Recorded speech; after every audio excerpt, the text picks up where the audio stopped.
Hi, hello, hello. The newest episode of House of the Dragon has dropped. Let's talk about it. Season 2, Episode 4, The Red Dragon and the Gold Dragon, starts off with Daemon in Harrenhal.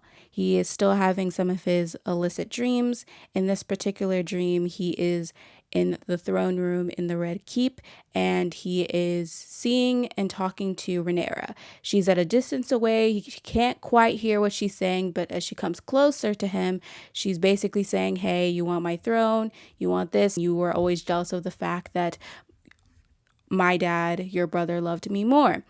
And in this scene, it kind of speaks to some of the guilt / intrusive thoughts that Daemon might be having regarding his relationship with Rhaenyra and also the relationship with his brother in turn, and how he might be wanting for the power that Rhaenyra has, which is kind of like a semi-theme that's been going on throughout season 1 as well. You weren't quite sure if Daemon completely wanted the throne or not, or if he was willing to step over Rhaenyra to get the throne. But he does typically prop her up to get the throne, but in this particular case, the dreams are kind of like speaking to it, and you don't completely know if this are completely his desires or if it's some kind of natural force within Harrenhal that might be manipulating his thoughts or speaking to him to kind of like elicit this particular feelings that he's having this regarding his dreams. But in the end of the dream, he cuts off Rhaenyra's head, and then Rhaenyra's head says, oh, a raven has arrived, which kind of alludes to the fact that dreams are half real, half not.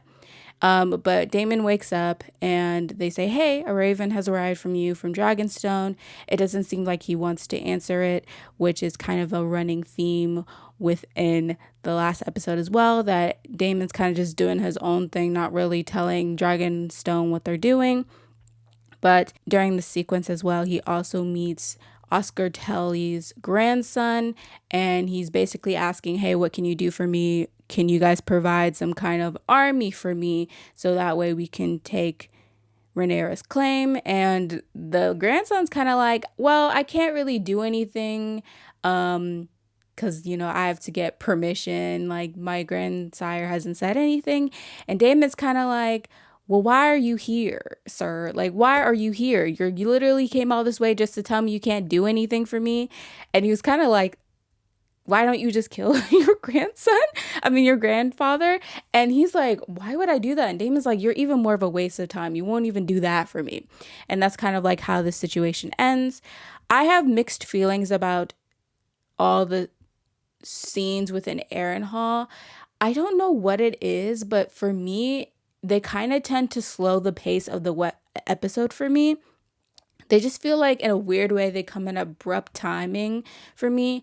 And when they come, I just have this sense of like, oh, because it feels like all the scenes with Harrenhal are mainly just Daemon having dreams, which there's nothing wrong with that. I know that they're there to tell a story, but it does kind of feel fillerish in the sense of like, you're there to get an army, and it's just frustrating that he's not doing that. Really, he's just like tripping within this haunted house mansion that he's in. But that's kind of like my thoughts about that.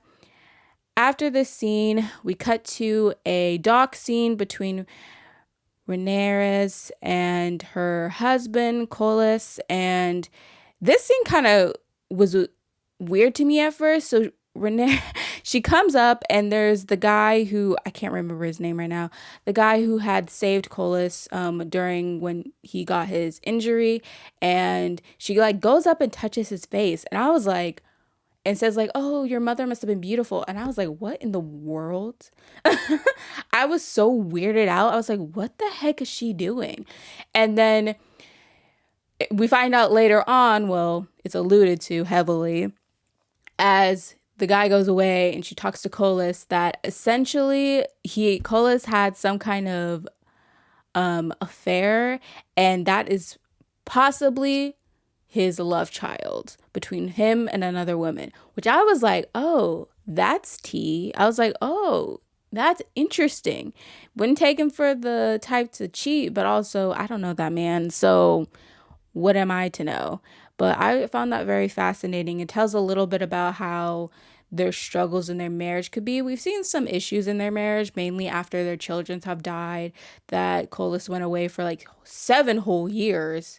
But since he's come back, their relationship for the most part has been very lovey-dovey, pretty stable. So it's interesting to see how even before their children had died, that essentially there could have been an issue within their marriage. After this scene, we cut to Alicent, and basically the Grand Maester comes up to Alicent and provides her tea, and she's like, "Oh, thank you, I'll give this to the girl who needs it." And you could tell that he was like, "I know it's for you." Like, I don't know how much of an open secret it is that people know that her and Sir Criston Cole are doing anything. I don't know if they know it's between them exactly, or they just know she's doing something with somebody, but I wouldn't be surprised if people knew it, except Aegon and maybe Aemond, but mainly Aegon, because he's oblivious to stuff. But yeah, I found that the fact that he was like, "Oh yeah, you could just tell on his face he didn't really fully believe it. But it's interesting to see how, in a weird way, she kind of mirrors well, not completely, but she kind of reflects Rhaenyra in season 1, but in a way that's less empowering, I guess.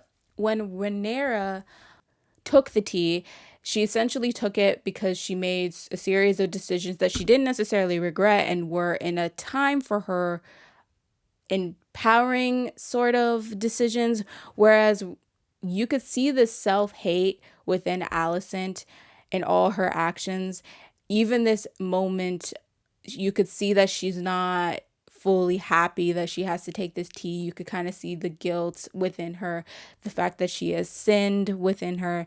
You could just see just a heaviness of like a dark cloud within Alicent, and it's kind of like an opposite but mirrors in a sense Rhaenyra in season 1, and I just found that fascinating.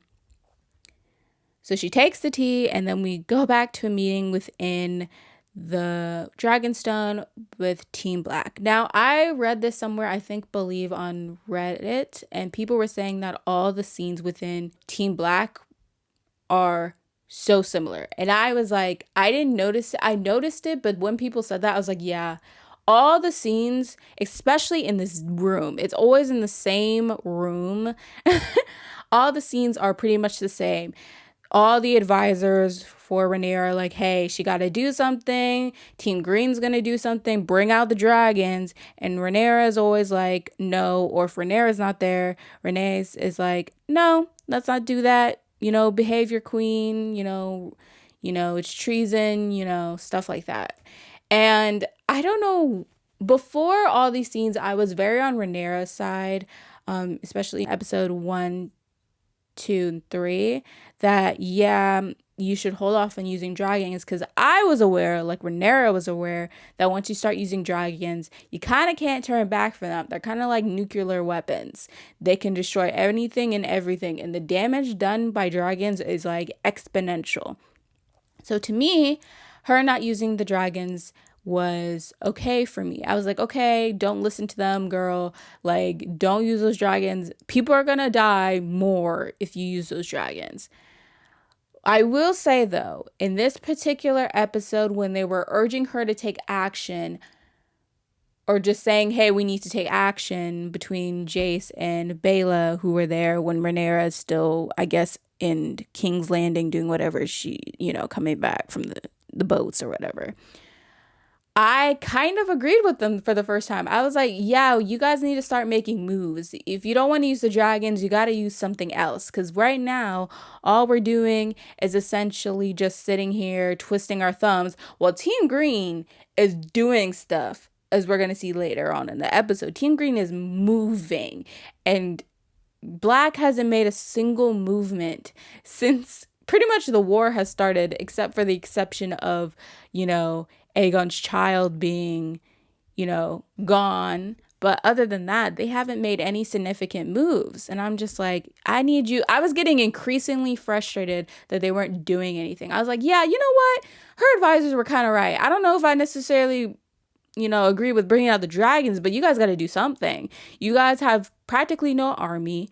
You have slim to none allies, especially on the mainland. Like, I was like, you guys gotta do something. And then Daemon's off in Harrenhal having dreams, not bringing a army. Like, that man's doing nothing. I was getting so frustrated. But after the scene, we cut to Sir Criston Cole, and he's going on a campaign, essentially, where he's bringing together all the, I think, the Riverlands or all the mainlands leading up to Harrenhal. So by the time he gets to Harrenhal, he's conquered any allegiance clans that Rhaenyra has had, and then they can overtake Harrenhal, and then in a way basically lead to their victory in the war. I believe that's correct. But he's turning all the clans that pledged allegiance to Rhaenyra, pretty much going on a spree, beheading people as he does. And I will give Sir Criston Cole props this episode. He didn't annoy me that much. I will say this man never, ever loses the chance to say something about Rhaenyra. I'm like, how does a child... It's been years, sir. Like, she has gotten married, remarried, has had several kids. How are you still upset about her? Like, I just don't get the vitriol. Like, she lives rent-free in his head. I don't get the vitriol he has for her. Especially since, in a weird way, the thing that Rhaenyra was basically saying, hey, you'll be my little side piece, he's doing that anyway with Alicent. I'm like, so you have all this smoke for her, but you basically ended up in the same place just with a different woman. Oh, he makes me so mad. I will say, though, this episode... he didn't annoy me nearly as much except for that one comment about Rhaenyra. But other than that, I felt like he was actually doing his job. As weird as that sounds, like, one of the things that does annoy me about Sir Criston Cole is that not only is he so high and mighty about stuff, but he's also very bad at his job. He's just not competent. But this is the one time I felt like his competence showed. Maybe because he does have actual battle experience, unlike most of, I'm assuming, the armies and clans in King's Landing, because they haven't had war in years. And so he actually knows what he's doing for the most part. And I was like, okay, you're actually earning your place, as like, a white cloak, though, he doesn't deserve that cloak. After the scene, we cut to the Greens, and they are having their own meeting. But this one goes completely different from Black. Black, they were like, we need to do something, and then nothing gets done. Well, with Green, they're moving like speed of light. But within this meeting, it's interesting to see the dynamic between Aegon and Aemond. So we know they don't really like each other. I wonder, though, if Aegon...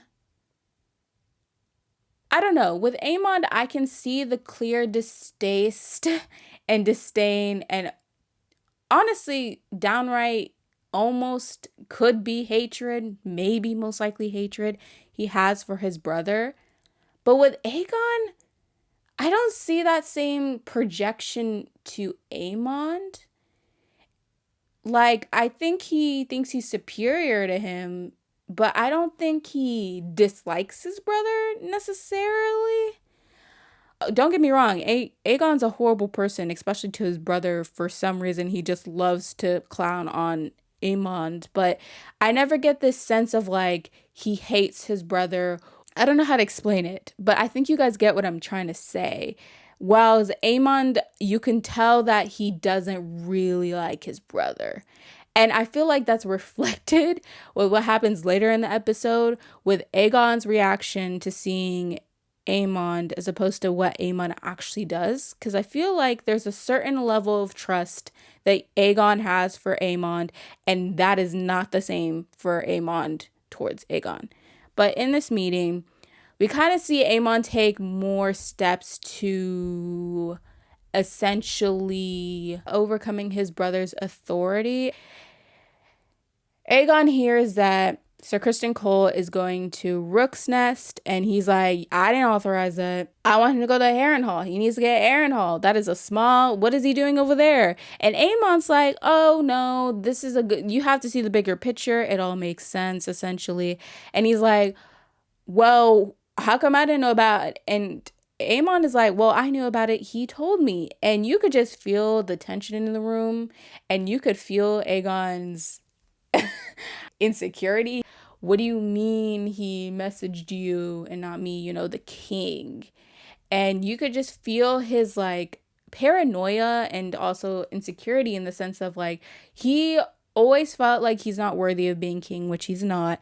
But even all the people around him, after all they have done to put him on the throne, don't want him to actually do anything. They want him to be on the throne so they can basically do what they want to do. They're like, we'll move. You kind of just have to sit here and essentially be a figurehead. But in the meeting, Aemon embarrassed his brother, similar to how Aegon embarrassed him in the brothel, and speaks in High Valyrian, which I found interesting. This is one thing I was wondering all the time when I was watching the first couple episodes, especially in season 1, that I don't see them speak High Valyrian to each other. In the early parts of season 1, you saw Rhaenyra speak to Daemon pretty much all the time. Most of their conversations in the beginning had some kind of High Valyrian in it. You could tell that's where they felt comfortable. They could speak freely in it. And it's just a part of their culture and history. And you could feel that sense of intimacy and family when they spoke in High Valyrian.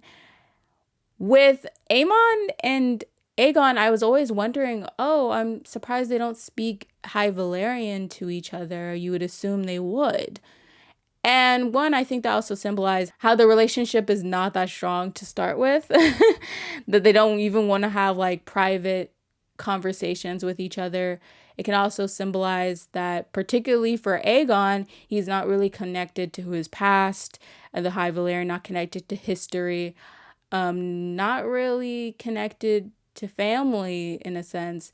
And it also shows his incompetence, because as king, you would think that you would know High Valyrian, and he doesn't. He speaks it at like an elementary school level, can't make even a full sentence. While Aemon over there can pretty much speak fluently, and it shows the reflection of Aemon's competence and Aegon's incompetence. It also just embarrasses him in front of his court. It shows an imbalance of power. And I found that very interesting and also very embarrassing for Aegon. After this scene, we cut to another scene with Alicent. In this scene, Larys comes in, and Alicent doesn't even remove the tea from the table where she set the tea after drinking it. And I was like, girl, you could at least hide it somewhere. That would have been the first thing I would have done. I'm like, you are the queen. You're not even supposed to be allegedly taking it. And you like to act like you're high and mighty. And you don't even, like, you have no subtlety. You and Criston Cole getting caught by your daughter. And now you're getting caught by Larys, who probably already knew. But the fact that you left the tea out in the open on the counter is, like, crazy to me. But he comes in, they have this conversation, and we kind of just see Alicent in a weird, she's kind of like sulking / you can see that she feels powerless. She's like, hey, he's like, do you think Viserys would have wanted this? And she's like, well, it doesn't matter at this point. People believe what they believe. They'll either believe Aegon or they'll believe Rhaenyra, and the war is pretty much too deep to turn back from. We've already lost 2 family members. It's kind of like we can't go back now. And it is what it is. I think she's coming to terms in a way, hence why she kind of seems very jaded in a way of her part she's played in it, and also just the chaos she's unleashed in the world. Like, she thought by following her father's rules and the paranoia he kind of instilled in her about her children, that this all would be worth it. It will all be rewarded. Aegon, once he gets on the throne, would kind of be like mostly smooth sailing from there. And we can, Alicent can control Aegon and lead him towards the right way. She's seeing now with Aegon, Aemond, Sir Christian Cole, they don't really respect what she says. We saw it in the last episode when she was like, let's not do that during the council meeting. And Sir Christian Cole was like, actually, let me ask the king about that. And the king was like, yeah, let's do it. And she's like, what the heck? And you could see her powerless, especially since her dad's not there anymore. You could just feel, honestly, the regret and shame that Alicent carries around with her. It's insanity. We move on to another Harrenhal scene. I'm not going to lie, I didn't really care. We meet Alice, essentially probably a witch, probably influencing Daemon in some type of way. She's the one in, I believe, episode either 1 or 2 where she's like, you're going to die here. And as me personally, if someone had said that, I would have gotten out of there as soon as possible. But I guess Daemon's built different. She is talking to him about his dreams, talking to him, basically reading him to filth, like, hey, I know that you and your wife aren't, you guys aren't getting along. I can read between the lines. And after that, she gives him a tea or some kind of drink of sorts that's supposed to essentially help him sleep. And I was like, why would you drink that? He literally made a point to not eat or drink anything when he first got to Harrenhal, and now he's drinking this weird thing that she concocted from this essential stranger in the middle of the night, I'm assuming. And he just drinks it. I guess he's that desperate to try and sleep. I don't know. And after he drinks it, in the morning, he's starting to have visions. So now the dreams are no longer just purely in his dreams. Now he's having it in daylight. And I was just like, why would you drink that? Honestly, like I said before, a lot of the scenes in Harrenhal are not catered towards my taste. I believe they kind of like slow down the story in a weird way that I don't know if I particularly like, but that's just me. After this, Aegon's sulking. He has another council meeting where you could tell he's just not into it. He's like, I don't have the mental capacity for this. I don't have the attention span for this. He's like, you guys are boring me. And you could see his soldier in the back fidgeting because he is not even supposed to be. Honestly, you could just tell that the whole kingdom backing Aegon is just not right. It's not up to cultural standards. It's not functioning well. Aegon has put in place people who shouldn't be white coats, have no experience in fighting, who can't even stand still for a couple minutes. He's basically putting a bunch of children around him. But he comes back from the meeting. Alicent's looking for Viserys' book. And Aegon's like, look, they're not there. I put them away. And she's like, all those histories and all that stuff, which I did agree with Alicent in that sense. But also I'm like, your son. And he's like, look, I didn't burn them. Chill. And that was the one time I was like, yeah, I kind of see where Aegon's coming from. He's like, look, the books are still there. Like, why do you always have to say something about me? Honestly, every single time when there's a time that Alicent could be a little maternal, a little caring towards her kids, she always chooses not to do that. Every single time. It's like, you know what I found interesting? In season 1, episode 1, Rhaenyra was like, her mom was saying, hey, you're going to have the duty to make heirs. And Rhaenyra's like, that's not me. I'm not built for that and stuff like that. And so I thought she wasn't going to have kids, but she does eventually have kids. And Alicent, she was always about like role, duty. You could tell that she was going to have kids regardless because it's her duty to do so. What I found interesting about these two women is Rhaenyra, who is very open-willed, who doesn't believe in having restrictions in certain things, doesn't believe in conforming to all social norms, did conform in a certain way, but you could tell she loves her children. She doesn't regret having them. She had them when she wanted to have them, and you could tell by her parenting style. Jace, for the most part, is a well-adjusted human. With Alicent, to be honest with you, I don't think she's ever been maternal. Even in season 1, there were scenes when you could tell when she was holding their crying children that she was not fully there. And because of duty, she just keeps having them. And I feel like she has some kind of sense of like, how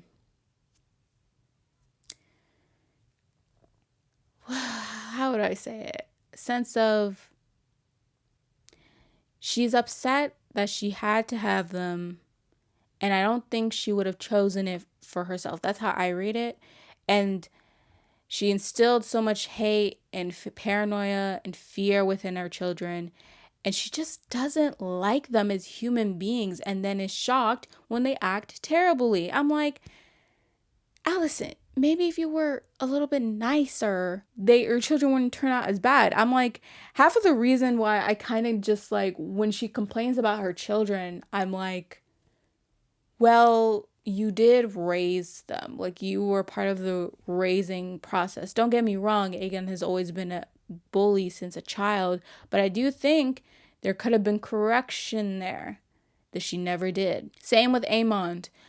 Alicent is just a vengeful person, and then worries that Aemond is kind of like the same way. When the eye thing happened, she was all gung-ho to take another child's eye, which I get it, you're angry, but then is surprised when Aemond is kind of like the same way as an adult, really, to do things that aren't deemed appropriate, could be monstrous, kind of like built a certain way. And so I just find her relationship with her children is just like, it just goes to show that a lot of like the issues that have come up and ultimately have led to this war that are killing innocent people are based on family dynamics that have affected. Viserys is a calm king who frankly didn't love his other children, and that also led to some of their issues they have now. Alicent, her dad, was kind of just like using her for a tool, and she does the same thing for her children, using them as a tool, honestly, for her dad's gain. That is another thing I'm kind of confused with Alicent now. I'm like, Alicent is shamed. She's like, I have sinned, but she's not really doing anything to correct it. She's kind of like okay with it. And honestly, where I'm at with Alicent is I'm like, what do you want, Alicent? Like, what do you want? Because it seems like all she gotten, she doesn't want. And I'm like, are you just doing this all for your father's approval? I'm like, when are you going to change your path, essentially? Because you're still doing things on the whims of other people around you instead of making the decisions for yourself. And the ones you do make for yourself are, quite frankly, self-destructive. So I just want to know where she wants to go. Because right now, she's just steeped in like shamefulness. After this, we cut to another Black team council meeting, and Rhaenyra has finally arrived. Girl, where have you been? Like, I didn't realize it took that, because it didn't take that long in the first episode, so I didn't realize how long I guess it takes to come back from the Red Keep. But she comes back, and Jace is fuming, which is another thing I kind of really want. I want to know more about Jace and Baela. We get so much of Aemond and Aegon, very fascinating dynamic, but I also really want to see Baela and Jace's dynamic, especially now that they're in a war together. They're also engaged together. It would be good to see more of them doing stuff together. But Rhaenyra comes back. You could tell the talk with Alicent kind of just made her, she's determined now. She's ready to actually put in the work. Before, she was very, very much like her father. You could tell that her father raised her because she was hesitant to go to war. Though she's not completely with her like her father, because she does have some fire in her, but you could tell that her father's influence, especially as she's gotten older, kind of influenced her ruling. And I wonder how she'll be as queen, because Rhaenyra, especially so far how she's been displayed in this season, is very hesitant. And hesitancy, when it comes to ruling and war, don't mix. Not all the time anyway. And so I wonder if she's good to be a ruler. Aegon, we all know, is not good. But I also wonder if Rhaenyra's fully cut out to rule as well. But in this meeting, they're like, hey, Greens are marching to Rook's Nest, and what are we going to do about it? And she finally decides to send a dragon. And she wanted to go at first. And I was like, why would you do that? You're so much like Aegon. Why would you do that? But then later decides to send the princess and her dragon there. As soon as she decided to do that, I can feel my tension rising. I just had a dooming feeling that something bad was going to happen. And I hate to say I was proven right. I really do, but I was. Afterwards, we cut to Rook's Nest and we see Criston Cole's army, and Alicent's brother is basically like, this is a stupid idea. What's the plan? Because this is not great. We're so close to Dragonstone, something's going to happen.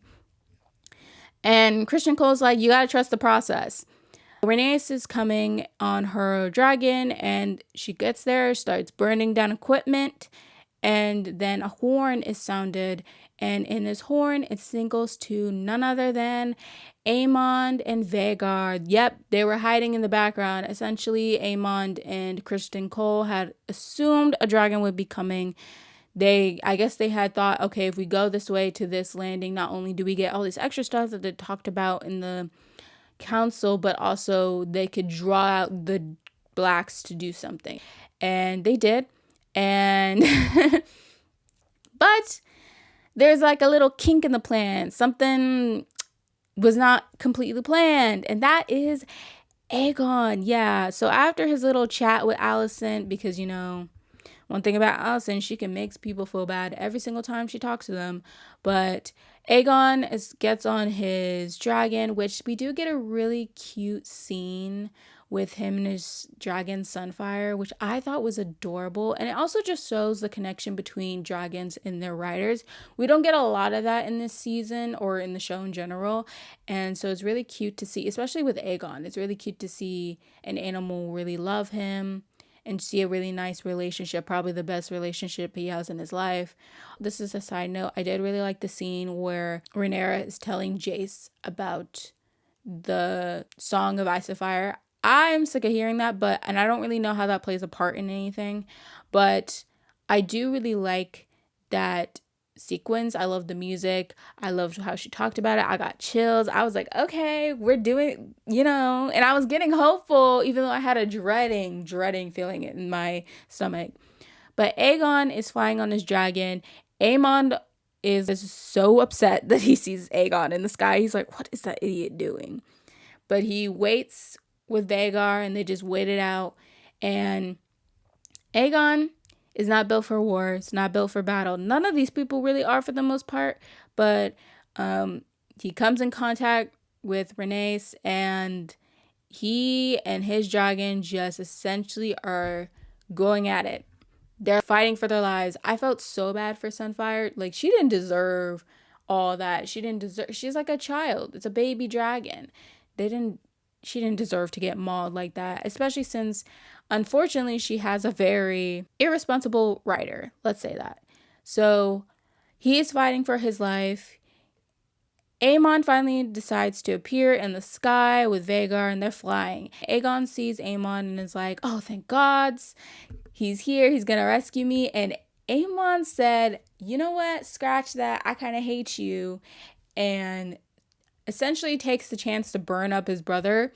He says Dracarys and Vhagar, Sunfire and Aegon, and they go crashing down. Now, I was surprised by this because I was like, there's no way Aegon died, right? But he set on fire, and he and his dragon fall all the way to the ground. All the way. Aemond didn't really seem to care. He was not checking for his brother like that. He kind of flew away. And no one really went to go check on Aegon if he's okay, the king that we're doing all this fighting for. During this battle, it kind of comes down to the queen herself. The battle continues with the queen herself and Vhagar and Aemond. And in this sequence, I knew the outcome was going to be like that, but I was hoping it wouldn't. But alas, it did. She did end up going away in smoke. But I was hoping it wouldn't end up that way because it kind of seemed like, her dragon was getting a little, fights in. And I was like, oh, maybe there's a chance. And then no. Vhagar sneak attacks and basically kills her and her dragon, and they fall to her doom. And the whole sequence, gorgeous by the way, when they're falling, and it was so sad to see the light leave her dragon's eye and her just come to terms with that she's dying. But I also, the whole time I was thinking about Laenor's sister and how she wanted to go out like a dragon rider, and the whole time I was like, well, Renee went out like a dragon rider. Truly the queen that never was. She was the most level-headed person. If there was ever a person to be the ruler, it would be her. It would be her. But I wonder I had many thoughts, but I wondered how the war would go now. Because it seems like, from what I understood, her dragon and Daemon's dragon are pretty much the most experienced. Maybe Rhaenyra's dragon, but she's queen, and I don't think she should go out unless it's like last resort. But her dragon and Daemon's dragon were the most experienced. The blacks have more dragons than the greens, but the greens, they got Vhagar, which at this point is just killing people and dragons left and right, girl. Vhagar gets on my last nerves. But in this whole battle, I just found the whole significance of it very interesting. It was interesting to see Sir Criston Cole come to terms with what he and the kingdom have unleashed on the world. Previously, in the other meetings with the Greens, you had seen Criston Cole be very gung-ho about war. You could tell that he was ready to go, probably because he thought it would be similar to how it would be fighting regular armies. I don't think he fully understood the utter destruction that dragons bring when they go to war. All the people that died on that battlefield during that whole dragon fight, some of them were unintentional. When the dragons crashed down after they fought in the sky for a bit, they were just killing people by stomping on them. You just see the brutality of it all. The blood that came out of Sunflower's body is boiling. It hurt people on the ground. You just see all this like chaos ensued in a way that is just the fighters and the people who aren't dragon riders just kind of are left to deal with simply because dragons are fighting. It was just very interesting to see him actually come to terms with that and feel kind of like overwhelmed with it. You could tell that he was like, oh, I didn't know it would do all this. And it's interesting to see him like overcome with the destruction of it all. Another thing is it's just sad to see all the fighting over the throne, especially between dragons. And it's just interesting to see how, oh yeah, this is the war that in a way led to the extinction mostly of dragons. These ancient, beautiful creatures that don't like fall from the sky. They're ancient, mythical creatures that aren't that many to begin with, and these people are just using them for their own personal gain and letting them die in brutalist ways when it really shouldn't be the case. They're using them as weapons. Even though they do have really nice connections with their dragons, that's ultimately what they're doing with them right now. They're just letting people die by the hands of their dragons and letting themselves kill other dragons and people with their dragons. And it's really sad to see how all this kind of led to where we get in Game of Thrones, where there's only like 3 dragons left in the world. And how this kind of led to the fall of the Targaryens in a way of how their power decreased. Seeing the show how we hear a lot about Aegon the Conqueror, and I just really am fascinated by the history of it all. And it's just sad to see how this war, in a way, led to the extinction of a house, a really great house that was connected to so much history and so much magic, essentially. We finally end the episode with the last scene, and it's when we see when we see the remains of Aegon. Now, from what I think, I don't think he's fully dead, but he's probably really, really, really, really incapacitated and injured. And Aemon does not really care what had happened to his brother. And you could see that Sir Criston Cole is distraught by it. And I just have thoughts of like, how will Aegon rule? I'm assuming other people are going to rule in his place, but I wonder how his life will be affected. Will he be similar to his dad in a way? Maybe it's the curse of the throne that people say that if you're not worthy, essentially, for the throne, it rejects you. But I wonder if this is that kind of rejection in a sense that Aemon will be bedridden, essentially. And I can imagine that could be very hard for him because Aegon is a very... He likes to do other things than rule, and I can imagine that could be difficult being incapacitated in that way. It's also sad to see because, say what you want about Aegon, he's a horrible person, but it's really sad to see how all these other events, his relationship with his brother, his mother, his dad, his own questions about his self-worth, and how people reinforce his lack of self-worth kind of led to this in a weird way, and how it's the people around them that have caused all this hurt and pain. It's his dad in a way, and Alicent in a way, that and Alicent's dad in a way, that all kind of led to this moment, this really sad moment in Aegon's life. That and this war is all caused by that. But yeah, I have a lot of thoughts. I wonder how the next episode is going to be. I know it's going to pick up from here now that we have dragons on the way. So yeah, thank you for watching. This was kind of a rant. It's my first YouTube video. I know that my thoughts were not completely articulated exactly the way I wanted it to be. Don't worry, I'll work on it. We're getting there. I just wanted to start doing it because I keep procrastinating on creating videos. But hey, thank you for watching. Bye.